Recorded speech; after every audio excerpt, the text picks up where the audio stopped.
Oke, kita mulai saja. Selamat pagi, salam sehat selalu, salam sejahtera bagi kita semua. Eee, Selamat pagi, Pak. Pagi, ya, Kak. Pagi, Pak. jadi kita akan memulai untuk yang materi yang pertemuan ke-9 dulu, di mana materi pertemuan ke-9 ini dengan topik perilaku kelompok. Jadi dalam topik perilaku kelompok ada 8 sub materi. Yang pertama, definisi kelompok, yang kedua jenis kelompok, yang ketiga tahap perkembangan kelompok, yang keempat, kondisi eksternal yang dikenakan pada kelompok. Yang kelima, sumber daya anggota kelompok. Yang keenam, struktur kelompok. Yang ketujuh, kebaikan dari kelompok dalam hal pengambilan keputusan. Dan yang terakhir, kerugian dari kelompok dalam hal pengambilan keputusan. Itulah 8 sub materi yang ada di dalam pertemuan yang ke-9. Saya akan mencoba memulai dari definisi dulu, definisi daripada kelompok itu sendiri. Dapat kita lihat bahwasanya definisi kelompok itu adalah dua individu atau lebih yang berinteraksi dan saling ketergantungan yang saling bergabung untuk mencapai sasaran-sasaran tertentu.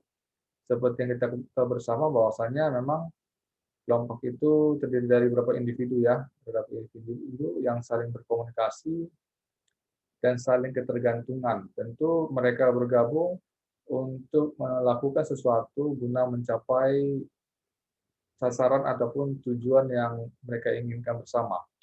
Itulah definisi daripada kelompok.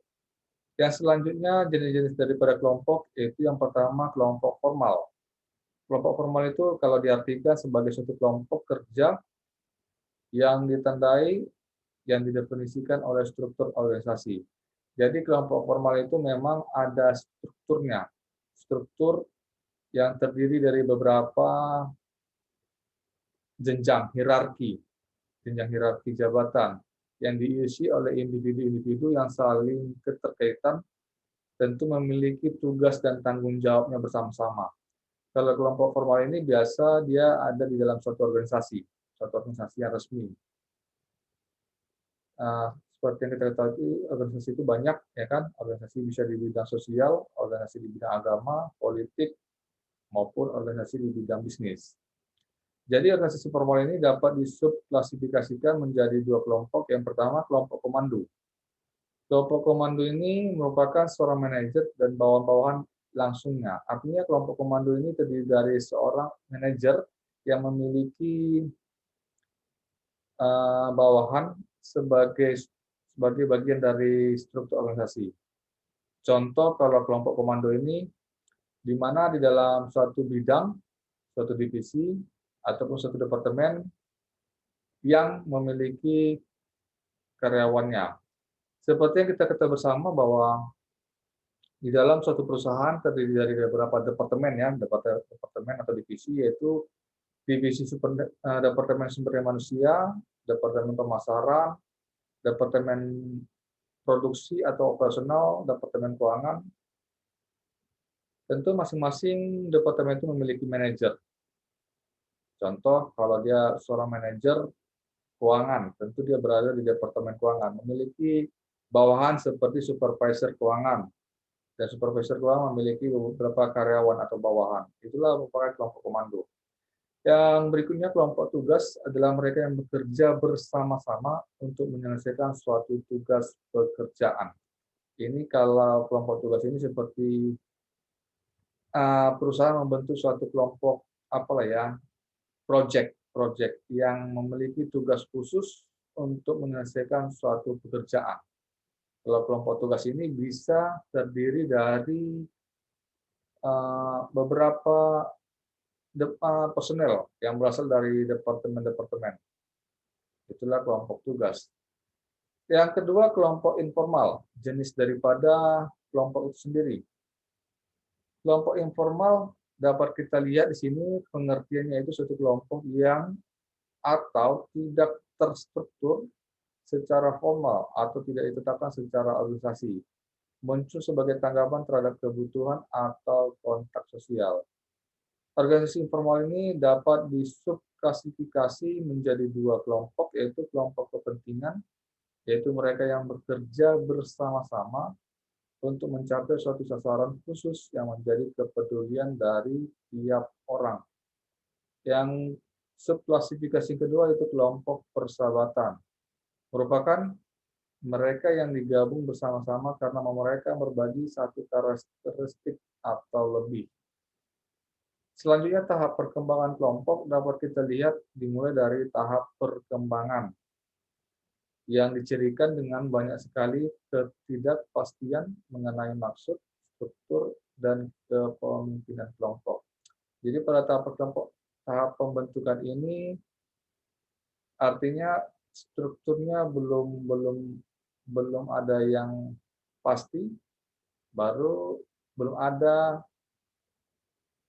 kepemimpinan yang pasti di dalam kelompok itu sendiri karena sifatnya masih dasar daripada pembentukan.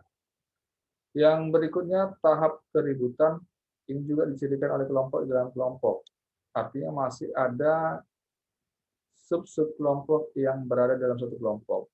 Baru setiap anggota kelompok menerima baik atau eksistensi kelompok tetapi melawan kendala-kendala yang dikenakan oleh kelompok terhadap individualitas. Baru adanya konflik mengenai siapa yang akan mengendalikan kelompok. Artinya belum ada ditetapkannya suatu pemimpin di dalam kelompok itu sendiri. Yang ketiga, penormaan yang dijadikan oleh hubungan akrab dan kekohesivan. Tapi ini selesai bila suatu kelompok telah kokoh dan kelompok itu telah menyerap perangkat pengharapan dari apa yang mendefinisikan perilaku anggota yang benar. Jadi pada tahap penormaan ini sudah ada struktur daripada masing-masing kelompok. Sudah ada pemimpinnya, sudah ada standar yang akan diterapkan. Sepertinya ini waktu sudah habis ini. Nanti kalaupun apa, kita ulang kembali ya. Karena waktu sudah habis ini. Iya, Pak. Ya, Baik, Pak. nanti kita join ulang lagi nanti kalau habis waktunya. Yang tahap berikutnya pengerjaan dan yang terakhir tahap penundaan. Itulah tahap-tahap perkembangan dalam suatu kelompok. Ada 5 tahap.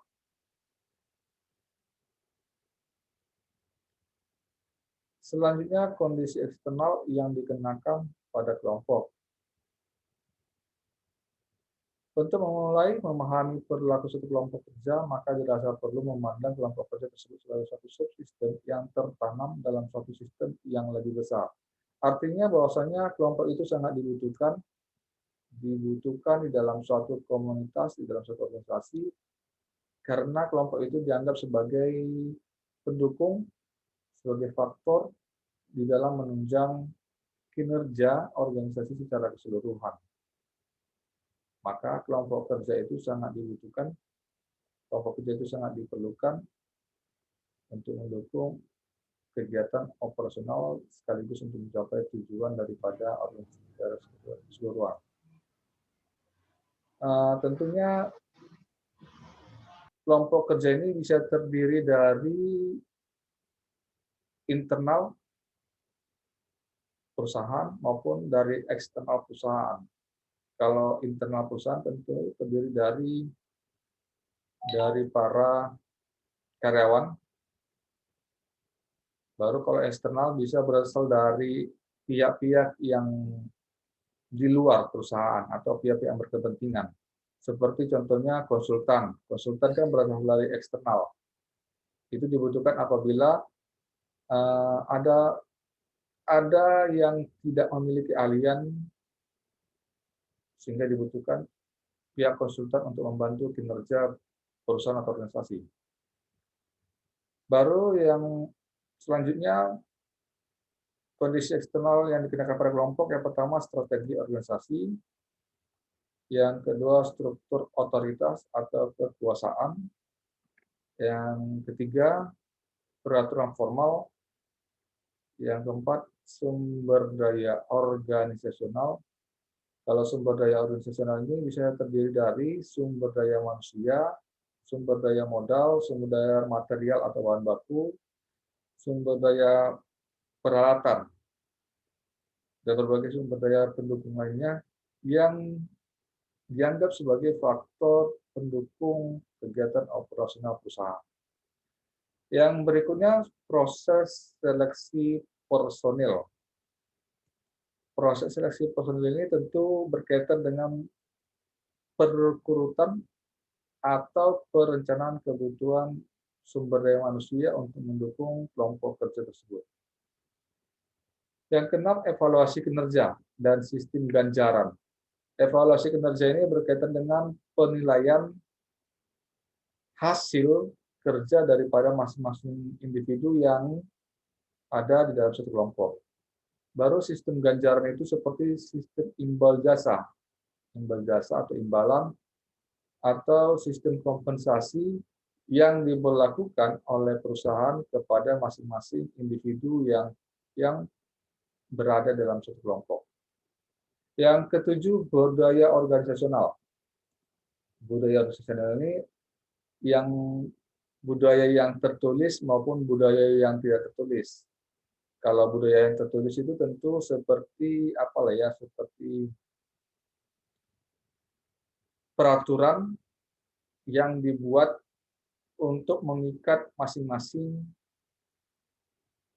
individu di dalam suatu organisasi. Kalau budaya yang tidak tertulis itu seperti bentuk budaya kerjasama, budaya disiplin. Itu bagian daripada budaya yang tidak tertulis, akan tetapi budaya itu wajib dilakukan oleh setiap individu dalam suatu organisasi. Yang kedelapan, tata letak ruang kerja fisik. Ini berkaitan dengan penempatan masing-masing ruang kerja. Selanjutnya, sumber daya anggota kelompok. Faktor yang mempengaruhi kinerja suatu kelompok itu dalam suatu organisasi terdiri dari beberapa sumber, yaitu yang pertama kemampuan. Kemampuan ini terdiri dari kemampuan intelektual. Kemampuan intelektual tentu berkaitan dengan kemampuan seseorang untuk bisa menyelesaikan tugas-tugas yang ditugaskan kepada mereka. Yang kedua, karakteristik kepribadian. Karakteristik kepribadian ini seperti sikap dan perilaku kelompok berhubungan secara positif terhadap produktivitas. Itulah sumber daya anggota kelompok. Yang selanjutnya, struktur kelompok ada terdiri dari kepemimpinan formal. Yang kedua, peran. Peran ini terdiri dari beberapa persyaratan. Yang pertama, identitas peran, yaitu sikap-sikap dan perilaku tertentu yang konsisten dengan suatu peran. Yang kedua, persepsi peran merupakan pandangan seorang individu mengenai bagaimana dia seharusnya bertindak dalam suatu situasi tertentu. Yang ketiga, pengharapan peran merupakan bagaimana orang-orang yang lain meyakini bagaimana seseorang seharusnya bertindak dalam suatu situasi tertentu. Yang berikutnya, konflik peran merupakan suatu situasi dalam mana seorang individu dihadapkan pada pengharapan peran yang berlainan. Yang ketiga, norma. Norma adalah standar perilaku yang dapat diterima baik dalam suatu kelompok yang digunakan bersama oleh anggota-anggota kelompok itu. Jadi norma-norma ini seperti standar perilaku yang harus diikuti, standar perilaku yang harus di mana setiap orang harus menyesuaikan standar perilaku tersebut. Yang berikutnya, status. Status adalah posisi atau peringkat yang didefinisikan secara sosial yang diberikan kepada kelompok atau anggota kelompok oleh orang-orang lain. Yang berikutnya, ukuran kelompok. Ukuran dari satu kelompok akan mempengaruhi perilaku keseluruhan dari kelompok tersebut. Yang keenam, komposisi kelompok, di mana kegiatan dalam satu kelompok menuntut adanya berbagai keterampilan dan pengetahuan yang harus dimiliki oleh setiap anggota kelompok.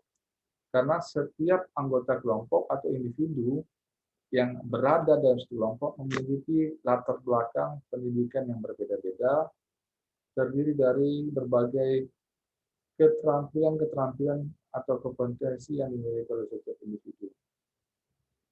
Dari berbagai perbedaan-perbedaan tersebut akan menjadi suatu kekuatan untuk mendukung kelompok itu sendiri bisa berjalan melakukan berbagai kegiatan sehingga bisa mencapai tujuan organisasi secara keseluruhan secara efektif dan efisien. Itulah beberapa struktur daripada kelompok. Ada 6 poin. Yang selanjutnya kebaikan daripada kelompok dalam hal pengambilan keputusan. Yang pertama, informasi dan pengetahuan yang lebih lengkap. Artinya dengan mengumpulkan sumber daya dari beberapa individu, maka akan memberikan kesempatan untuk mendapatkan lebih banyak masukan ke dalam proses keputusan. Artinya kelompok itu kan terdiri dari beberapa orang. Tentunya masing-masing individu dapat memberikan informasi, memberikan pengetahuannya masing-masing untuk bisa berkontribusi dalam memberikan kinerjanya dan sekaligus bisa membantu dalam proses pengambilan keputusan apabila kelompok itu menghadapi suatu permasalahan.